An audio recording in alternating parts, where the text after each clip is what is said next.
其實仲有好多嘅問題，包括一啲器官嘅衰竭問題呢，我哋係冇辦法用常規嘅醫學嘅方法食藥或者其他呢，係可以將個器官嘅功能挽回，而得返一個方法呢，就係器官移植。咁而香港器官移植雖然發展咗好耐，但係器官捐贈實際上嗰個數目係跟唔上嘅。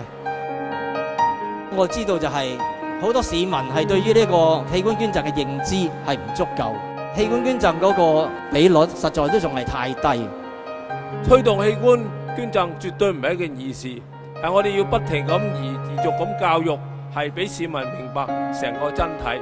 當我病咗4、5年嘅時候咧，我家姐就已經開始精神崩潰，頂唔順。